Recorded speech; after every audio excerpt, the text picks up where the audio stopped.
அனைவருக்கும் வணக்கம். இன்னைக்கு prelims and mains point of வியூல என்ன கொஸ்டின்ஸ் இருக்கு அப்படின்னு சொல்லி பார்ப்போம். ஸோ ஃபர்ஸ்ட் ஒன் வந்து பார்த்தீங்கன்னா, the chief election commissioner is removed on the same grounds as a judge of the supreme court அப்படின்னு சொல்லி கொடுத்துருக்காங்க.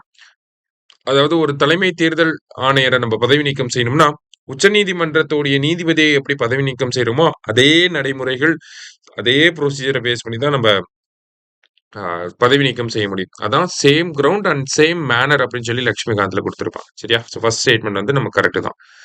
Chief election commissioner does not hold his office till the pleasure of the president though appointed by him.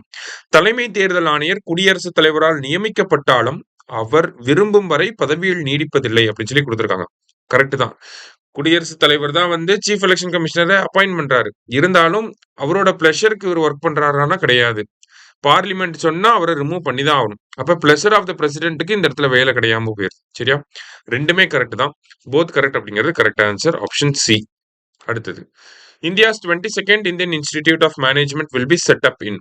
இந்தியாவோட 22வது Indian institute of management எங்க வரப்போகுது அப்படின்னு சொல்லி கேட்டிருக்காங்க. ஃபர்ஸ்ட் 1961ல அகமதாபாத்ல ஐஐஎம் அகமதாபாத் அப்படிங்கிறது வந்திருக்கும். சரியா?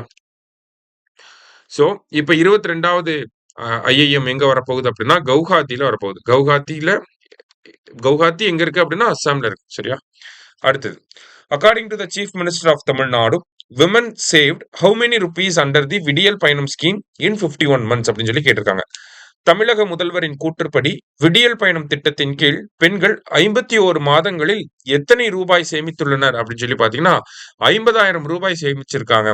விமன் இந்த விடியல் பயணம் திட்டத்துல இலவச பேருந்து பயணங்களின் மூலமா 51 மாசத்துல 50,000 ரூபாய சேமிச்சிருக்கிறாங்க அப்படின்னு சொல்லி சொல்லியிருக்கிறார் நம்ம முதலமைச்சர். சரியா?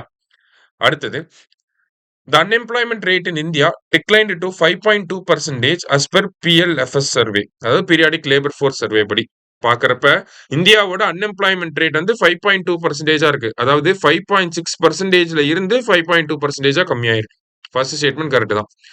The labor force participation rate for women has increased to 25%. அதாவது பெண்களுக்கான தொழிலாளர் பங்கேற்பு விகிதம் அப்படிங்கிறது 25.5% இன்க்ரீஸ் ஆயிருக்கு. 24%ல இருந்து 25% இன்க்ரீஸ் ஆயிருக்கு. இங்க பெண்களுடைய பங்களிப்பு இன்க்ரீஸ் ஆனதுனாலதான் என்ன இருக்கு, அன்எம்ப்ளாய்மெண்ட் கம்மியா இருக்கு. சரியா? அப்படி நம்ம லிங்க் பண்ணலாம். சோ போத் கரெக்ட் அப்படிங்கிறது கரெக்ட் ஆன்சர். சரியா? லாஸ்டா, which city in Tamil Nadu is known as dollar city அப்படின்னு சொல்லி கேட்டிருக்காங்க. தமிழ்நாட்டின் எந்த நகரம் டாலர் சிட்டி என்று அழைக்கப்படுகிறது அப்படின்னு சொல்லி பாத்தீங்கன்னா திருப்பூரை நம்ம டாலர் சிட்டி அப்படின்னு சொல்லி சொல்லுவோம். ஏன்னா அதிகமா அந்த நிட்வியரோட எக்ஸ்பர்ட் வந்து அதிகமா இருக்கும். ஓகேவா? அதாவது சிம்பிளா பார்த்தோம்னா எக்ஸ்போர்ட்ஸ் வந்து அதிகமா பண்ணுவாங்க திருப்பூர்ல இருந்து. அதனால இவங்களை என்னன்னு சொல்றோம், நம்ம டாலர் சிட்டி அப்படின்னு சொல்லி சொல்றோம். சரியா? இன்னைக்கு 5 கொஸ்டின்ஸ் பார்த்திருக்கோம். தேங்க்யூ. சுரேஷ் IAS அகாடமி, வெற்றியின்